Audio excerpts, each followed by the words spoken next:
ብዙ እህቶች እነሱም አደብ አጥተዋል። ከማን ጋር መቅረብ፣ መጫወት፣ መላፋት እንዳለባቸው አያውቁም። የሸሪዓ ጥሮች ተሰብረዋል። ከዚህ አንጻር ሴቶች ታዳጊዎች ቤትም ሲሆኑ ሰፋ ያለ ልብስ ሊለብሱ ይገባቸው።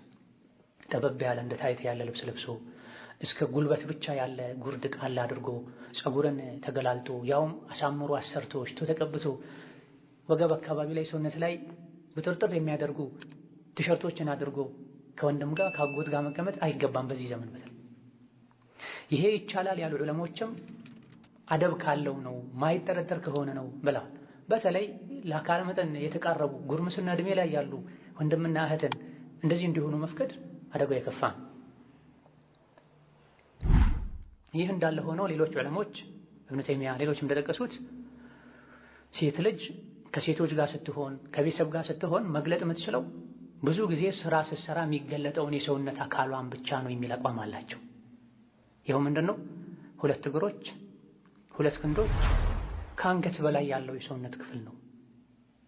ከዛ አልፎ ደረቷን፣ ጉልበቷን፣ ራሱን መግለጥ ትችላለች አይባልም የሚል አቋም አላቸው። የተሻለውም ይሄ ብዙ ጊዜ ሴት ልጅ ቤት ስትሆን ስራ ስትሰራ ብቻዋን ኖርማል ቀሚስ ነገር ለብሳ ነው ስራ መሰራው።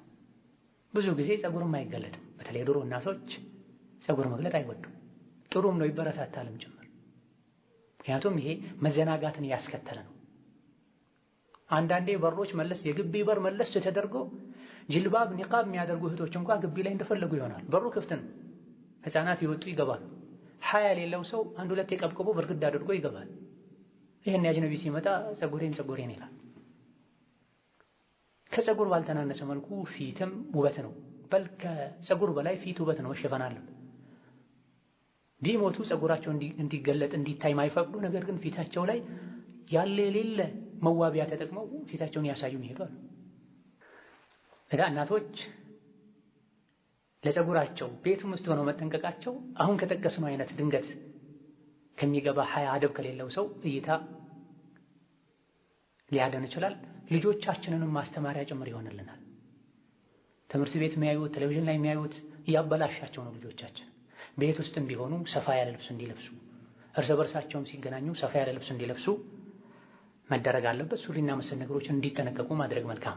ሴት ልጅ ከቤት ስትወጣ አሊያ ደግሞ ቤትም ሆና ከውስጥ ለተሻለ ሲትር ሱሪ መልበስ ያስፈልገኛል ብትለብስ ያን ያክል ችግር ላይኖረው ይችላል። ላዩ ላይ አባያዋን ቀሚሷን እስከደረበችበት ድረስ ሱሪ ብቻ ቤት ውስጥ መልበስ እንዲዘናጉ ሊያደርግ ይችላል። ከካፍሮችም ጋር ሊያመሳሰል ይችላል። ወከዛልክ ይሄ ከእምብርት በታች ከጉልበት በላይ ከተለበሰ ሌላው ችግር የለውም የሚለው የመገላለጥ ሐል ከካፍሮችም ጋር ሊያመሳሰል ይችላል። ካፍሮች ሜዳ ላይ የሚያደርጉትን ነገር እየናፍቁት የተመኙት ቤት ሊያደርጉት ሊዝናኑበት የሚፈልጉ ሰዎች አሉ። ይሄ ካፍሮችን መከታተል ነው። ካፍሮችን መከተል ከእነሱ መመሳሰል ነው የሚሆነው። ለዚህ ጥንቃቄ ማድረግ ከዚህ መራቅ ያስፈልጋል። ኢብኑ ተይሚያ ረሕመቱላሂ ዐለይህ በሶሓባ ዘመን የነበሩ ሴቶች ልብሳቸው ቤት ውስጥም ቢሆኑ ከመዳፍ እስከ ቁርጭምጭምት ድረስ ነው የሚል ንግግር አላቸው።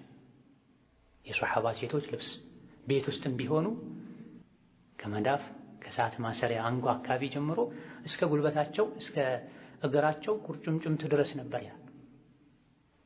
ልክ ከቤት ሲወጡ ደግሞ ላዩ ላይ ጅልባብ ይደርቡበታል። ፀጉራቸውን፣ ፊታቸውን ይሸፍናሉ። ማን እንደሆኑ አይታወቁም። ጅልባባቸውን በጣም ሰፊ ነበር። ዒድ ሶላት ውጡ፣ ስገዱ፣ ሴቶችም ይውጡ ሲሉ ጅልባብ ባይኖራትስ አንዳችን ከኛ ውስጥ ስትላቸው አንዷ እህቷ ከራሷ ጋር ከጅልባቧ ታልብሳት ብሏል። ይሄ ሐዲስ ሲፈሰር ጅልባቡ ውስጥ አስገብታ ተቃቅፈው ይሄዱ ማለት ነው ተብሎ ተፈስሯል። ዛሬ ለስሙ ጅልባብ ይባላል እንጂ ብዙ አሁን የምናየው አሁን እየመጣ ያለው ጅልባቡ ከአባያ የተለየ አይደለም። ጭራሽ ብለው ደግሞ ራስ ላይ የሚደረገውን ትተው አንገት ላይ አድርገውት ከላይ ሻርፕ መጠቅለል ሁሉ ጀምረዋል። ይሄ ጅልባብ አይባል። ጅልባብ ራስ ላይ ነው መደረግ ያለበት። ራስ ላይ ሲሆን ነው የሙሉ ሰውነትን ቅርጽ የሚደብቀው። ትከሻ ላይ ካደረጉት አባያ ሆነ ቀሚስ ሆነ። የተወሰኑ ዑለሞች ይሄ ከወንድ ጋር መመሳሰል ነው አይቻልም የሚል አቋምም አላቸው። ማንገት አንገት ላይ ማድረግ ከወንድ ጋር ጃኬት ጀለቢያ ለብሶ ከሚሄድ ወንድ ጋር መመሳሰል። ሴት ልጅ ከላይ የምታደርገው ልብሷን የመጨረሻ መሸፈኛውን ጅልባቡ ማድረግ ያለባት ራሷ ላይ ነው። ራሷ ላይ ጭንቅላቷ ላይ ስታደርገው ነው የትከሻዋን፣ የወገቧን፣ የመቀመጫዋን፣ የደረቷን ቅርጽ እንዳይወጣ እንዲዋጥ የሚያደርገው ራስ ላይ ስታደርገው። አንገቷ ላይ ካደረገችው ይሄ አይሳካም። እስከ ቅርብ ጊዜ ድረስ ጅልባብ ጥሩ ነበር፣ ሰፊ ነበር፣ የሚደረገውም ራስ ላይ ነበር። አሁን ግን ሒጃቡን ራሱ ወደ ዘመናዊነት እየቀየሩት ውበትን ያጎላል እያሉ ነው። ፈላህ ሙስተዓን።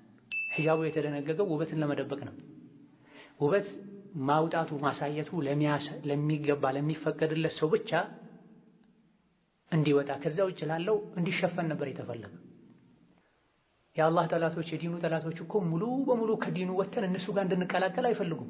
እንደማይሳካላቸው ያውቃሉ። የተወሰነ መርሆቻችንን ለቀን ከነሱ እንድንመሳሰል ማድረግ ከቻሉ በቂያቸው። መስቀል አንገትሽ ላይ እንድታንጠለጥይ አይፈልጉም፣ ያውቃሉ እስልምናን እንደምንወድ።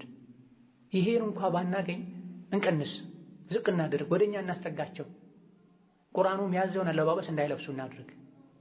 ይሄን ነው የሚሉት። ይሄ ተሳክቶላቸው ብዙ ሒጃብ የሚባለውን ልብስ የሚያመርቱ ሀገሮች ካፍሮች ናቸው። ያመጡ የሚሸጡ የሚያከፋፍሉ የዲን ሐሳብ ጭንቀት የሌለባቸው ሰዎች ናቸው። አሁን ላይ ሒጃብ ተብሎ አብዛኞቹ ሙስሊሞች የሚለብሱት ልብስ ሒጃብ አይደለም፣ የቤት ውስጥ ልብስ፣ ቤት ውስጥ የሚለበስ ልብስ። ከቤት ሲወጣሳ ሙሉ ጅልባብ መሆን አለበት፣ ምንንም የማያሳይ። ጅልባቡ ራሱ የሰውነትን ቅርጽ እንዲሸፍን ነበር የተፈለገው። ነገር ግን ለሱ ራሱ ቅርጽ ይወጣለት፣ እየተቀየረ ነው ብዙ ነገር። አላህ ተባረከ ወተዓላ ወደ ዲናችን ይመልሰን፣ የዲንን የኢማንን ክፍትና